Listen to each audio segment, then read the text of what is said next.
Coach Eric here with Coach Robert, bringing you your St. Patty's Day workouts. So he put together the weighted workout. I have the bodyweight workout. So mine is going to be going off the LEPRECHAUN theme that we use for the letters. And we're going to go through the movements. Just make sure you know what we're working on, and we're going to challenge you to do these to your best. If you didn't notice, we are wearing our green for the Neighborhood Ninjas, so shout out to them for this. And guys, we do miss you, so we hope you participated this way as we still continue to work out. So, going through the exercises, the first one, it is going to be 3 rounds of 17 reps each. The first one is going to be leg raises. We're going to sit back right here, engage the core, have the hands in front of the hips. We're going to lift the legs straight up and then back down. 17 of these. Keep the form nice and good, legs nice and straight. Next move, we have elevated shoulder taps.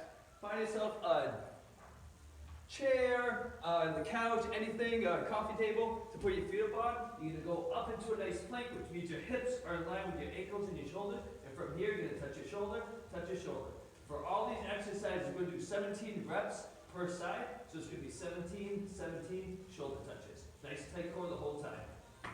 Next move, we have plie squats. For the plie squats, we're going to simply take a wider than shoulder width stance, point the toes out just a little bit, make sure the knees stay in line with the feet as you track out. So as I squat down, I'm pushing my knees out nice and wide, I'm keeping my chest up, core is nice and tight, then back up, drive the knees out. As you drop yourself down, you should feel it right here on the inside of the legs.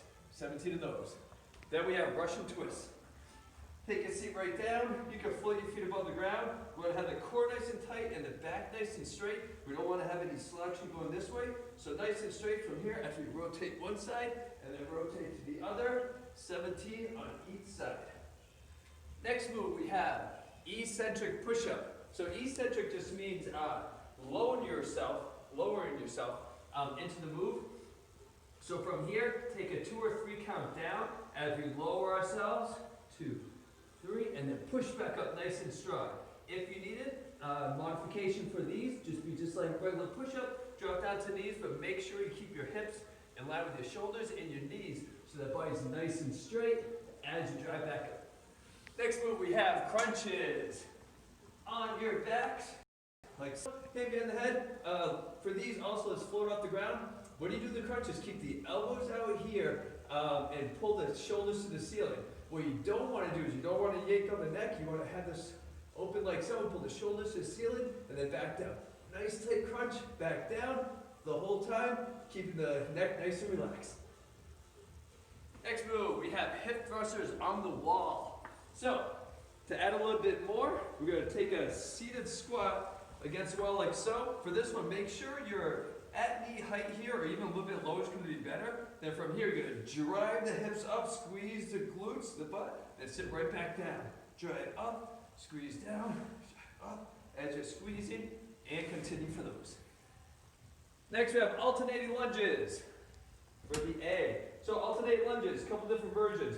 We can start off with the step back lunge. So from here, you're going to step back nice and straight with the step, bring the knee to the ground, and then back up. And then with the other leg, make sure when you're taking the step back, it's a nice good step, so you're not narrow right here. You want it underneath the hip or behind the hip, or is just okay as well, all right? Come back up. We're keeping our core nice and tight as we step back. If you have this move down, you can also do a plyometric version, which is we're going to go from this lunge, hop it, to this lunge. Again, keep the body nice in line, nice good step back. Next up, we have unbalanced crossbody. So for the unbalanced crossbody, we are going to try to balance on one foot as we drive the knee up to the elbow and then back down without putting it back on the ground. So we're going to crunch, back down, do 17 on that side, and then repeat on the other side. Balance as much as you can, okay? That's part of the workout right there, and then back down. 17 of those. Lastly, to give you something a little bit more dynamic, we have narrow squat hops. So for the narrow squat hops, keep your feet about 6 inches apart, okay? We're going to do a proper squat, which means sit back nice and far with the butt as we keep our core tight, our chest up, sit back in the narrow squat, and then we're going to drive up and hop. Sit back, drive up and hop, like so, and repeat. All right, so we have 3 rounds of that, 17 reps each. Don't forget to do 17 on your left and 17 on your right. Guys, have fun with it. Make sure you guys are staying active, staying moving, and can't wait to give you guys some more workouts. Take it easy.